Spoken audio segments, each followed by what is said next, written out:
Hello there, people. Welcome to another great episode of Inspired, and I'm still your host, Lexus. I come your way with a life story of one of the great saints in history. We are talking about Barnabas on this episode. Stay tuned as it promises to be exciting. It promises to get you inspired. Let's begin. According to history, Barnabas was born in Cyprus, specifically in Salamis, Roman Cyprus. And reference for this can be found in the book of Acts, where we read in Acts chapter 4 and verse 36.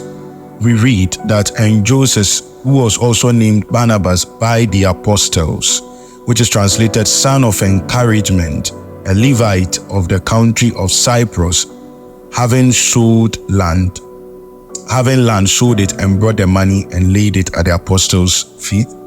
So over here, there's confirmation that he was indeed a Cypriot Jew, and also that he was called Joseph, or some historians would say Joseph initially. And clearly from this text I just read, we are told that it was the apostles who named him Barnabas, which means son of encouragement. What's interesting about Barnabas is that in Acts chapter 14 and verse 14, he is called an apostle. So Barnabas is recognized an apostle in early Christian history, according to the Bible. Now in Colossians chapter 4 and specifically the verse number 10, we read something interesting. Barnabas is referred to as having a cousin called Mark. So in writing, we read, and I want to read you the words. Colossians chapter 4 and verse 10. And Mark, the cousin of Barnabas. And that is so because of the Greek word translated as cousin, anepsios. And that connotes cousin. So it's believed by historians that Barnabas was cousins with Mark the evangelist. So just something interesting to take note of.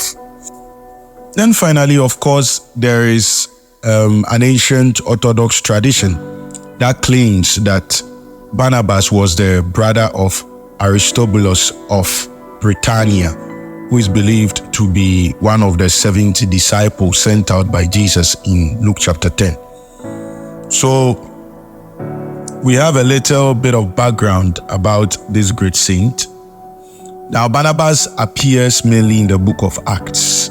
And of course, Acts is rich when it comes to early Christian history and how the church operated generally in early Christian days. He also seems to appear in several of Paul's epistles.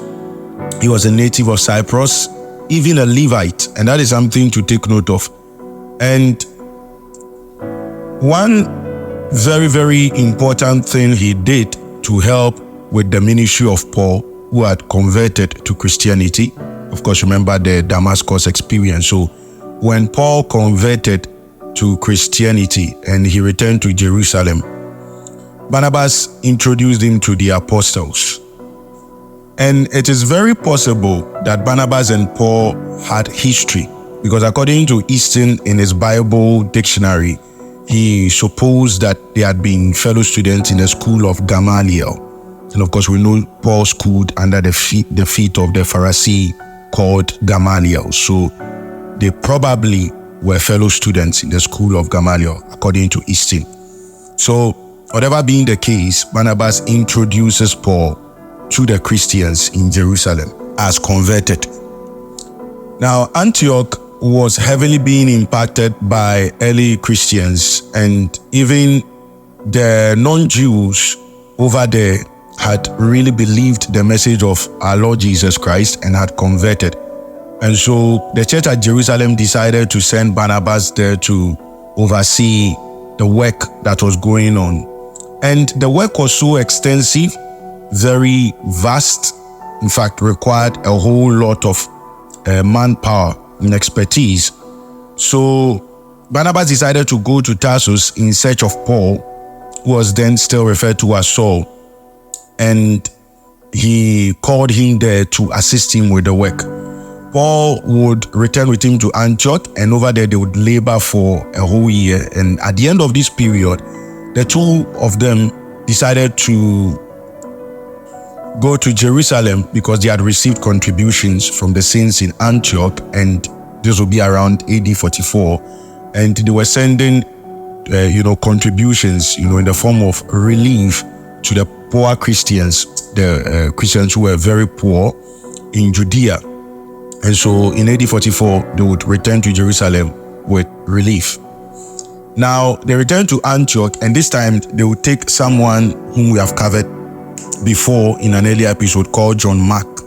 And so together with John Mark, who is believed to be, of course, the cousin or possibly nephew of Barnabas, they went to Cyprus first of all, and some of the principal cities that they would visit would be Pamphylia, and Pamphylia is found in southern Anatolia, and that is specifically in modern-day Turkey. They would also go to somewhere called Pisidia, still in the region of Turkey, modern-day Turkey, and then Laconia, and that is still within Turkey.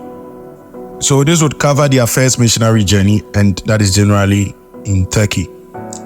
From the first missionary journey, they would return again to Jerusalem to consult to the church over there regarding the relation of Gentiles to the church. Now, according to Galatians chapter 2, verses 9 to 10, Barnabas was included with Paul when it came to the agreement made between them on the one hand, and of course between the pair, that is Paul and Barnabas, and also between James, Peter, and John, who were pillars of the church in Jerusalem. And the agreement was that they should in the future preach to the pagans, and of course not forget the poor who are at Jerusalem.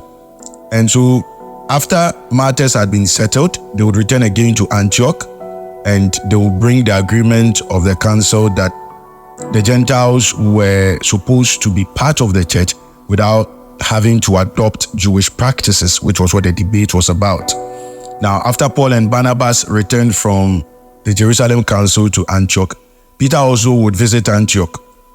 Now, Peter associated freely with the Gentiles there. He even ate with them, but until he was, criticized heavily for this by some of the disciples of John. And this was because they saw it as him breaking the Mosaic law, because that mentality was still there.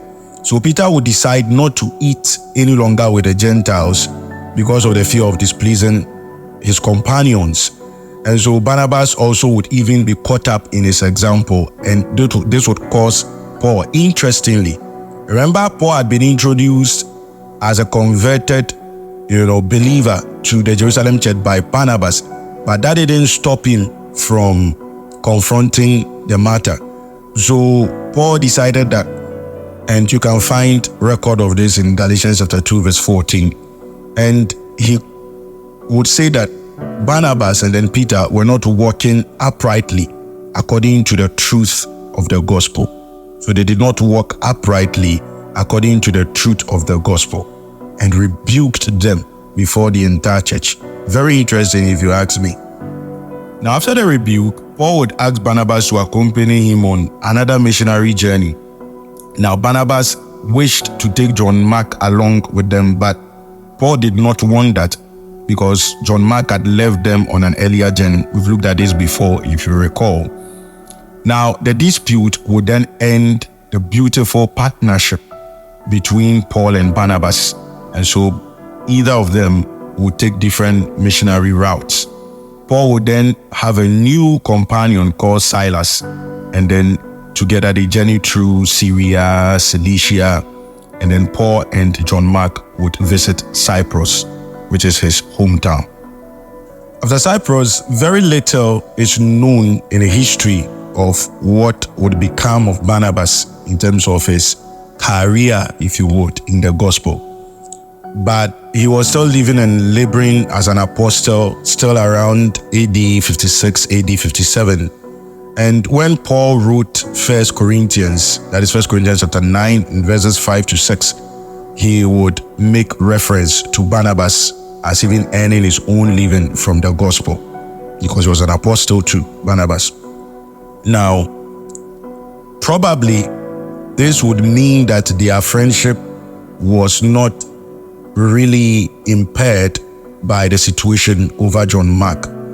Even a few years later, when Paul was a prisoner in Rome around AD 61 to 63, John Mark would be attached to him as a disciple, and that could possibly be an indication that Barnabas was no longer living. And reference for this is Colossians chapter 4 verse 10. But it's not for certain, but it's possible. Whatever be the case, John Mark, because of whom the separation occurred, would later have association with Paul whilst he was in prison. So, an interesting life, an interesting journey, if you ask me. And this is the first part of the life story of Barnabas. We'll end it here for today, and then next week, God willing, would continue as we look at his martyrdom, which is the goal and focus of every inspired episode. Catch you on the next one. Legs is here. Catch you on the next one.